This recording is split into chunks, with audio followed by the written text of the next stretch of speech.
Hello guys, ndakulandirani so mutsiku la lero. As we know kuti Yesu Kristu akubwera posachedwa. If we are lucky that we know kuti Yesu Kristu akudani kodi akubweraso. But we've got people out there amene sakudziwa zakuti Yesu Kristu akutani kodi akubwera.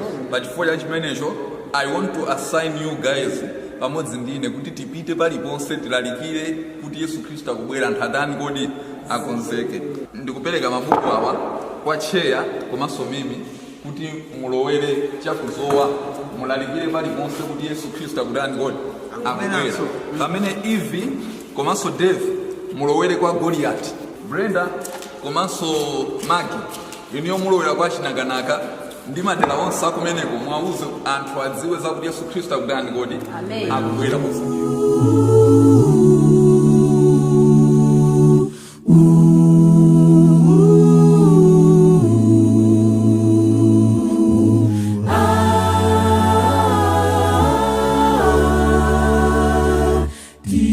kumane kumwamba nyamara laliku kuri Yesu abwele nsungwa la laliku kuri Yesu abwele donse de lalike kuri Yesu abwele kumane kumwamba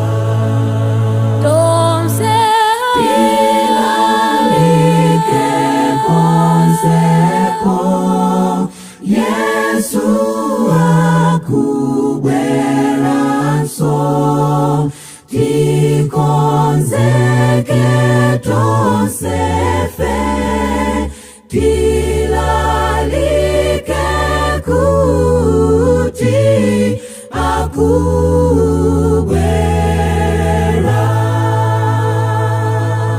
mbale kangadza pofalitsa utenga oti mfumu yathu ili kuzatenga anthu ake olungama akakhale nawo mwamba.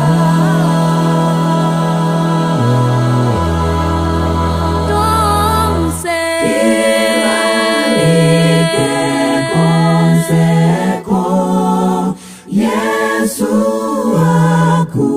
akubwera so tikonzeke tonsefe tilalike kuti akubwera.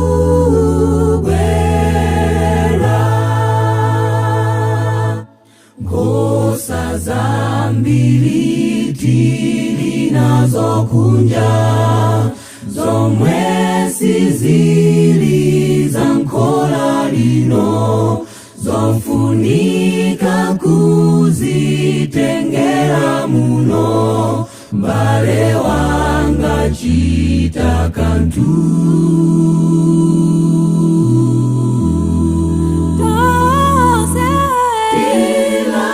Tilalike konseko Yesu akubwera so tikonzeke